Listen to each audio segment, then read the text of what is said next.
Bigger, badder, darker. These words barely scratch the surface of the difference between Mortal Kombat and Mortal Kombat 2. Mortal Kombat 2 debuted in 1993, and the only words that can begin to describe it are over the top. Everything about this game is over the top. The bloodshed, the character design, the fatalities, the friendships, the final boss, everything. And let's start again with the story.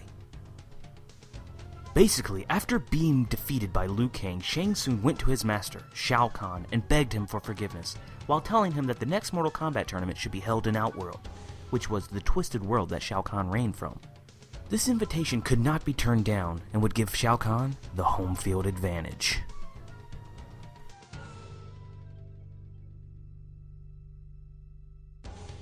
The original team was brought back in slightly greater numbers this time.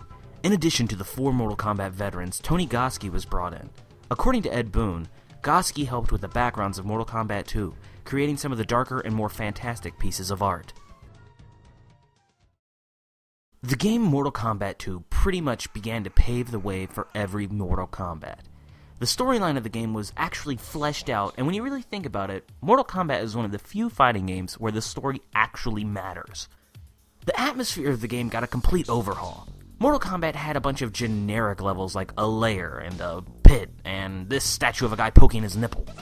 Mortal Kombat 2 completely changed that. Every level had a dark, mystical, and important feeling to it. Like this purple background battlefield here. I'm not too sure exactly what's going on, but I know it's freaking intense. Everything about this game has a sense of darkness to it, even if you just compare the graphics of the characters, which by the way was a huge step forward if you look here and compare the two. And those secrets, they were back in full force as well. There were hints in the game that just dispelled rumors and other hints, which would in turn go to fuel the fervor over these hints and rumors even more. Instead of just one hidden fighter, this time we retreated to 3, and they would actually hop in from time to time, so you actually knew they existed. And speaking of the characters, Mortal Kombat 2 introduced some of the fan favorites to the game, such as Kitana, Mileena, and Baraka. Most characters had a multitude of special moves this time, instead of just 1 or 2 like before. Combos also began to see their introduction, which would pave the way to the ungodly combos of the future. The humor of the Mortal Kombat series also saw its inception here, with certain fatalities being more comedic and the inclusion of friendships. The AI was upgraded almost too much. On the higher difficulties, the computer would have split-second inputs that were just godly and completely took you out of the moment. Like whenever you go for an uppercut, only to have the computer do an uppercut with that split-second timing after you. Bah! But even with these slight annoyances, it's clear that Mortal Kombat 2 was a direct upgrade to the first Mortal Kombat, in just about every way.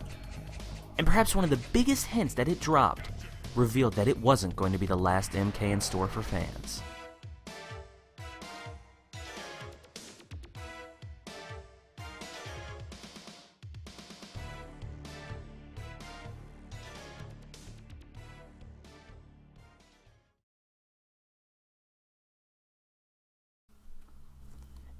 In Mortal Kombat 3, Shao Kahn is growing sick of constantly losing his Mortal Kombat tournaments, so he decides to have his queen Sindel resurrected in Earthrealm, which gives him an excuse to go to Earthrealm in order to, quote, get her back, end quote.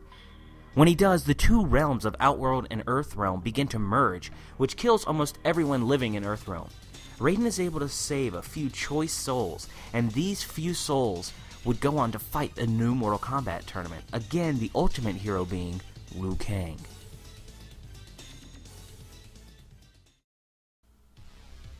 Just like with Mortal Kombat 2, the previous team returned with greater numbers.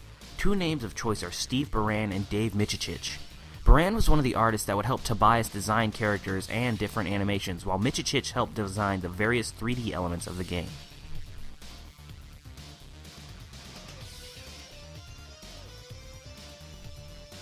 Mortal Kombat 3 didn't tread the path that its predecessors had created for it.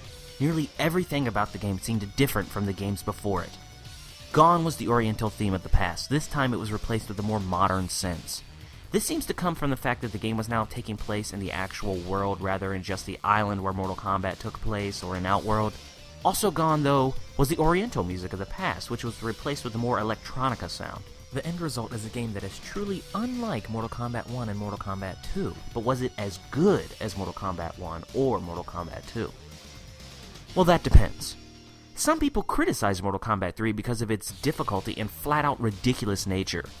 Mortal Kombat 3 begins the descent into a more humor, dark comedy-based game that has somewhat lost the touch of Mortal Kombat 2 and Mortal Kombat 1. Others celebrated the fact that the game was progressing further, providing examples such as the run button. The art style had lost its feeling of a dark world that was filled with magic, but instead was replaced with this post-apocalyptic feeling. The color palettes involved in the design were much more limited and muted than in previous installations. The previously mentioned run button completely changed the pace of fights, which provided a more quick reflex style of fighting, rather than the cerebral, slow-paced fighting of before. The combo system was also expanded on, with most characters having what would be known as dial combos. These combos allow several hits to be strung together with simple button presses, rather than a key sense of timing. The dial combo system in this game was both praised and criticized. It would go on to be used in many future Mortal Kombat installments, with only the most modern game no longer using it. The various changes and updates to the game were divisive in nature, and the opinions on them can only come from players alone, as there is no real unified consensus on whether they were good or bad. Even though the gameplay was different, it still had a sense of simplicity and fun. Hardcore fighting fans may have disliked the dial combo system, but they thoroughly enjoyed the accelerated nature and high speed of the fighting. It seemed that every choice and change in the fighting brought with it as much good as bad. The character design also took steps away from the pure mystical or kung fu action movie feeling, and it added in characters such as Stryker, who divided fans with his average Joe concept. But the character designs also went in the other direction, with characters such as Kabal and Shiva being introduced, neither of which were actually that popular.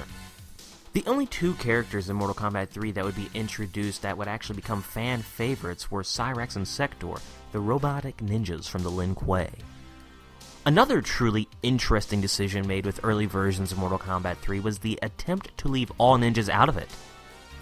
In fact, in the original vanilla release of Mortal Kombat 3, there were no ninjas, save for Sub-Zero, who had actually cast away his ninja Lin Kuei garb.